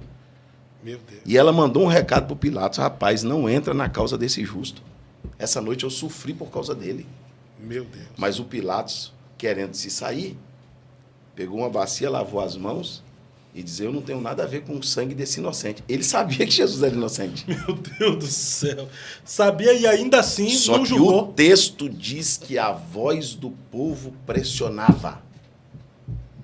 Pastores, líderes, homens de Deus, mulheres de Deus, cuidado para essa voz não te pressionar até te vencer. Tem pastor pressionado a não pregar mais a verdade, não pregar contra o pecado, não pregar os princípios de Deus, porque a voz do povo está gritando. Pastor, mas aí o senhor falou algo interessante, sem trazer muita polêmica, né? Pode trazer. Se a voz do povo fosse a voz de Deus, um ladrão não era presidente.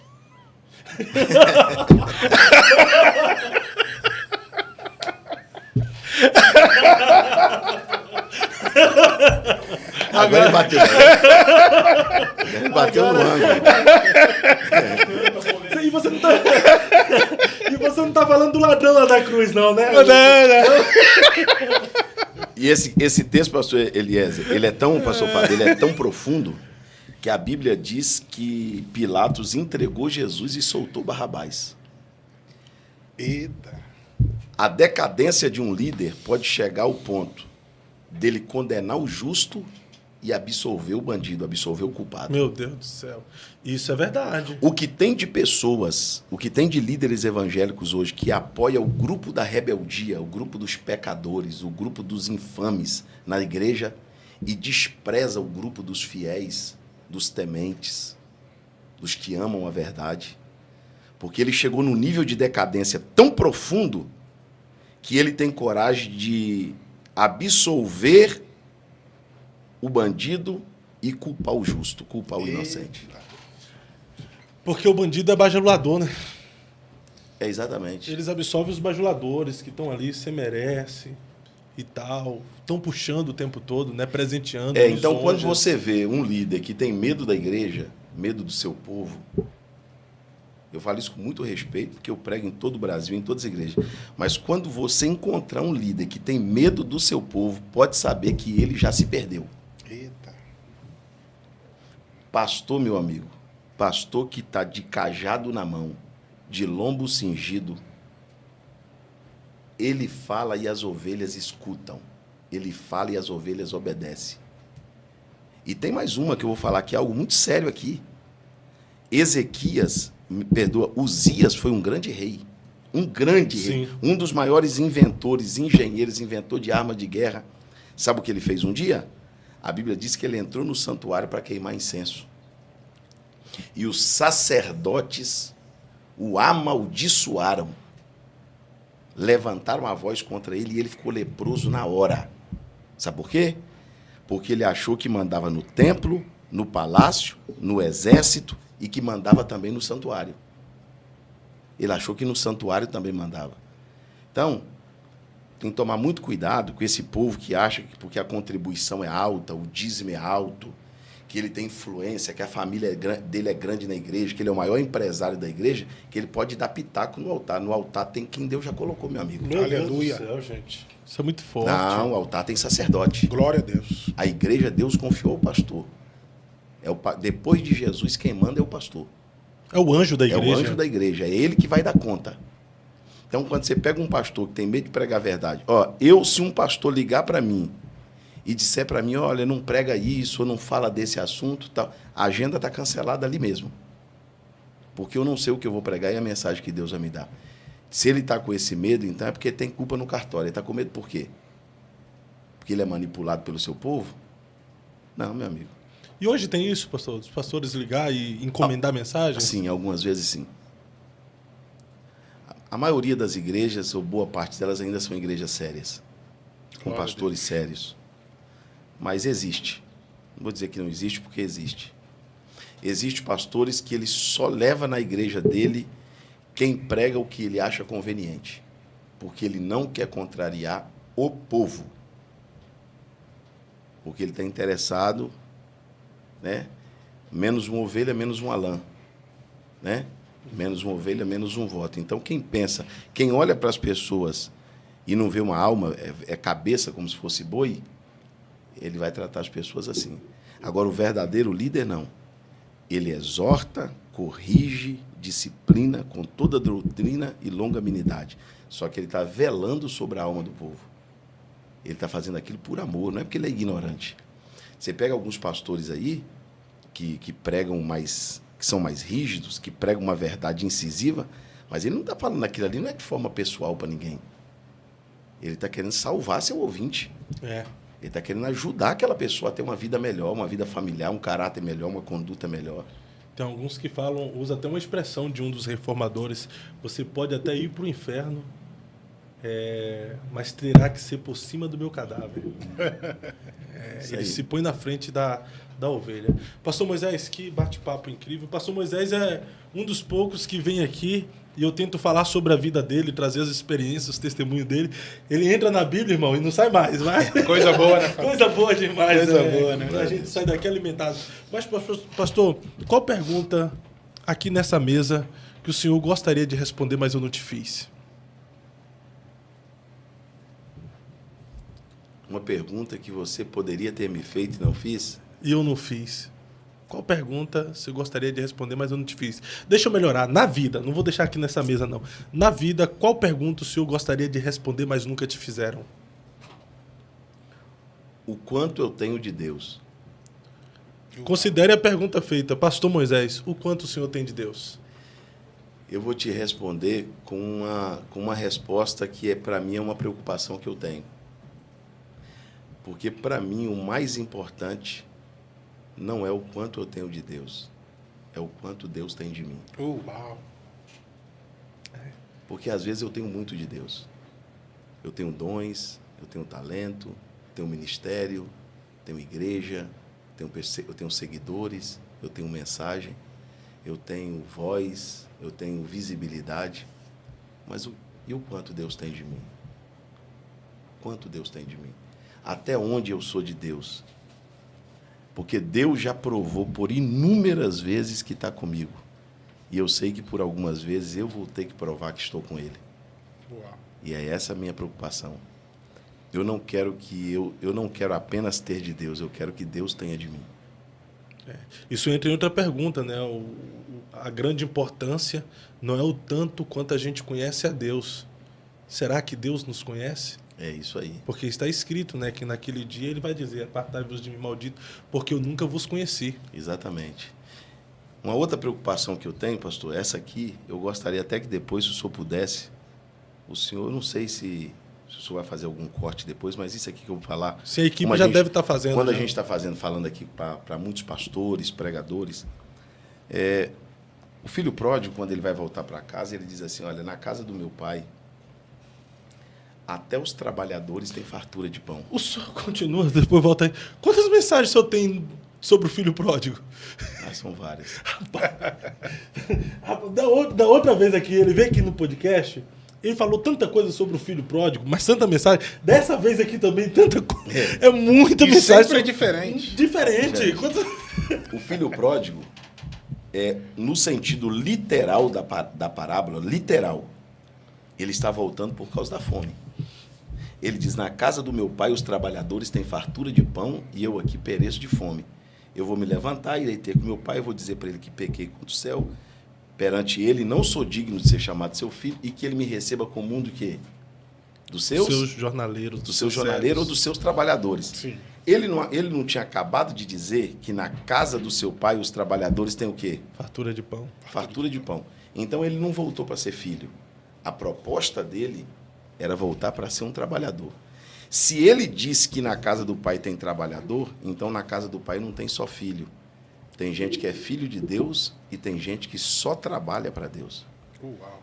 Essa é uma das minhas preocupações. Eu não quero trabalhar para Deus sem ser filho de Deus. Porque tem muita gente que trabalha para Deus e não é filho de Deus. Pastor, qual a diferença do trabalhador para o filho? A diferença é que o filho tem herança e o trabalhador tem salário. Uau. E quem trabalha para Deus vai receber. Pode cantar que Deus vai pagar. Pode pregar que Deus vai pagar. Pode pastorear que Deus vai pagar. Agora vai ter gente que vai dizer assim, Senhor, em teu nome eu cantei, expulsei demônio, preguei, pastoreei a igreja. E Jesus vai dizer, mas eu paguei. Foi de E o graça? senhor se preocupa com isso? Se preocupa, porque eu não quero ser um trabalhador, eu quero ser um filho. O meu olhar não está no salário. Uau. Eu preciso comer pão, mas eu estou de olho na herança. Glória a Deus. Não é? Porque a Bíblia diz que Abraão deu tudo que tinha a Isaac, mas aos filhos das concubinas Abraão deu apenas presente. Presente qualquer um recebe. Agora, herança, não é todo mundo que recebe, não. E acrescentando, pastor, o senhor tem a herança e também tem o pai. Exatamente. É forte. E eu quero dar um jeito de tentar ser mais crente, ficar mais perto de Deus, porque Amém. eu quero entrar no céu pela porta. Glória a Deus. E a gente corre esse risco, né, de se ocupar tanto com as coisas de Deus e não ter tempo para Deus, né? Tem pessoas que ele não tá se importando com a herança, não. Tem pessoa que o salário é mais importante que a herança. Então, desde que ele esteja fartura de pão, ele sabe que junto dos porcos ninguém lhe dá nada, porque ele quis comer a bolota dos porcos e ninguém lhe deu nada. E ele sabe que na casa do pai, quem trabalha recebe, porque Deus não fica devendo nada para ninguém. Mas vamos lutar para ser filho, né? E para ser filho a gente tem que comportar como filho, né? Ô, pastor Aceitar. Moisés, o senhor tem medo de se perder com a fama? Ou já passou por sua cabeça? Tem um versículo bíblico que diz, né? Tem até um Não. pastor, eu já chorei ouvindo o pastor. Eu tenho muito mais medo de mim do que da fama. Acho que eu não tenho medo do dinheiro, da fama, não tenho. Talvez seja por causa da minha própria natureza. Eu acho que os meus maiores problemas são comigo mesmo. Eu acho que a fama não ia interferir nisso, não. Não. Não. Eu acho que a nossa maior batalha é contra a nossa natureza. Deixando bem claro para você que eu não acredito que alguém fique soberbo. Eu acho que a pessoa precisa de uma oportunidade para mostrar que é soberbo. Se você perceber, o soberbo na Bíblia é a pessoa mais rejeitada por Deus. Deus resiste o soberbo. A soberba precede a ruína e a queda. Diante da humildade vai a honra. Sempre, sempre a soberba sendo extremamente condenado como algo terrível. Porque todo pecado moral, todo pecado cometido pelo homem é oriundo do primeiro Adão, do homem que caiu. Mas a soberba não. Adão nunca foi soberbo. A soberba não nasceu com Adão. A soberba nasceu com Lúcifer. Então, quando uma pessoa é soberbo, ela não se parece com um homem caído. Ela se parece com um anjo caído. A síndrome luciferiana, né? Tem muita gente orgulhosa, altiva de espírito, soberba. Isso é um sentimento satânico, né? Eu peço a Deus todos os dias para me segurar, para me fortalecer, para me dar graça, porque eu conheço a minha estrutura. Deus diz lá nos Salmos que Ele conhece a nossa estrutura e se lembra que somos pó. Em nenhum momento eu me sinto forte. Em nenhum momento. Não tem nenhum momento da minha vida que eu me ache capaz de alguma coisa. Eu vivo me arrastando pela misericórdia de Deus. Mas isso é bom que te leva à dependência. Eu não consigo. Eu só sei dizer para Deus isso. Eu sou pobre e necessitado, mas é o Senhor que cuida de mim. Me ajuda, Jesus. Tem dó de mim. Não me deixa, não. Se o Senhor me deixar, eu estou perdido. O senhor está com quantos anos, pastor Moisés? 45. 45. Completo 46 anos. 46 anos. Já vou adiantar, 46 anos. Cheio de experiência, testemunho, história de vida. Um homem simples. Ali na mesa agora o senhor estava falando que é um caipira, né? Um caipira que Deus tem levantado no Brasil, tem sido uma referência de tenho, pregador nessa geração. Eu devo muito. Eu tenho 20 anos de casado, eu devo muito à minha esposa. Muito. A minha esposa é um sustentáculo na minha vida. Eu tô para dizer para você que se eu não tivesse a minha esposa, eu não teria trilhado 10% do caminho que eu trilhei. Uau. 10%. A minha esposa é uma grande amiga, uma grande intercessora, uma pessoa que me ajudou nos piores momentos da minha vida. Minha esposa me ajudou. Eu devo muito àquela mulher. Muito. E que bênção, que bênção. Com 46 anos, muitas experiências de vivida. Fazer uma pergunta que eu vou te fazer pensar. De decidir. Sem ser de forma filosófica, de forma introspectiva, Pastor Moisés, o que é a vida? A vida é a oportunidade de passar por ela, deixar uma história, deixar um legado, ou passar dela como Jeroboão e ir embora sem deixar de si saudades. A Bíblia diz que Jeroboão morreu e não deixou saudade de ninguém. Eu gostaria de passar por essa vida e deixar uma lembrança na vida das pessoas. Uau. Perfeito, pastor. Perfeito. Se hoje o senhor tivesse a oportunidade de transmitir uma mensagem ao mundo, vamos lá, naquela câmera ali, o mundo está de olho no senhor. Qual mensagem o senhor falaria? Salomão disse em Provérbios: nada vale, diz o comprador, mas indo ele, então se gabará do negócio que fez. Deixa eu te dizer uma coisa. O comprador, hoje, o comprador representa o diabo. E ele está querendo fazer um negócio com você. E ele está se apresentando a você com uma fala, que o que você tem não vale nada. Sabe como Satanás consegue fazer uma pessoa tirar sua própria vida? Dizendo para ele, nada vale. Sabe como Satanás consegue fazer uma pessoa abandonar sua família? Dizendo para ele, nada vale. Sabe como Satanás consegue fazer uma pessoa abandonar seu ministério, sua vocação? Dizendo para ele, nada vale. Mas uma vez que o negócio é fechado, ele sairá se gabando do negócio que fez. Então eu vim aqui hoje deixar um simples conselho de Deus para você. Seja como Nabote. Me dá a tua vinha, não dou. Me venda a tua vinha. Me dá a tua vinha, não dou. Troca por outra, não troco. Me venda, não vendo. Porque é melhor morrer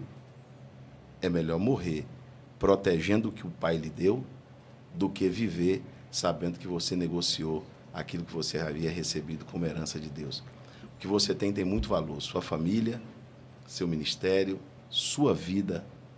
O que você tem é extremamente valoroso. Mas pode ter certeza que o comprador vai aparecer uma hora dessa. E ele vai te dizer, nada vale. Lembre dessa mensagem e não acredite, porque o que você tem vale muito. Deus te abençoe. Nada vale? É forte. Nada vale. Pastor Moisés, obrigado por esse tempo especial, por vir aqui compartilhar um pouco do muito que Deus tem depositado na sua vida. Gente, o pastor Moisés eu acho que ele é bastante seletivo.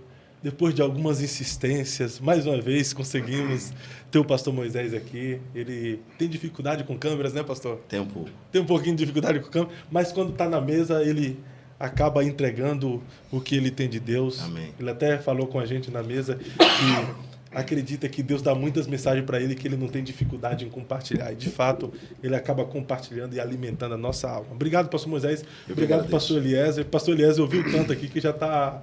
Olha lá, já está chorando ali. Estou chorando emocionado aqui. Estou chorando emocionado. Fui impactado pela glória aqui. Pastor Moisés, Obrigado. muito bom estar aqui com o senhor aprendendo. Obrigado. E sempre quando o senhor estiver por aqui, se mim é um puder vir privilégio estar aqui, aqui com vocês. poxa, que benção. Pastor Fábio, amigo, Deus me prometeu que eu ia sentar na mesa dos príncipes. Estou aqui hoje. Não acredito no podcast. É isso aí, gente. Nós estamos encerrando mais um episódio do Eu Acredito Podcast. Se Deus quiser, essa semana ou semana que vem, nós estaremos de volta. Se você entrou de gaiato no navio, apareceu aí para você essa live e você acabou entrando, gostando, interagindo, achou legal e não conhecia, esse é o Eu Acredito Podcast. Então já se inscreva no canal para que você possa ser notificado quando você ativar o sininho de notificações. Você será notificado dos próximos podcasts, dos cortes que nós fazemos aqui diariamente, para que você seja edificado, fique bem informado de tudo o que acontece em nosso contexto. Eu vou nessa e até a próxima. Deus abençoe. Eu acredito na minha geração.